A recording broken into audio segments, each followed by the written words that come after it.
If you have sore legs, here's some foam rolling tips for you for at home. Choose your weapon. If you're just starting, use a flat one, but I am a little sore, so I'm going to use the one with the ripples to get a little more of a deeper work.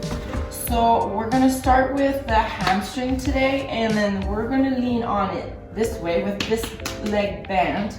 We're going to roll on it and put as much pressure as we can handle and roll for about a good minute.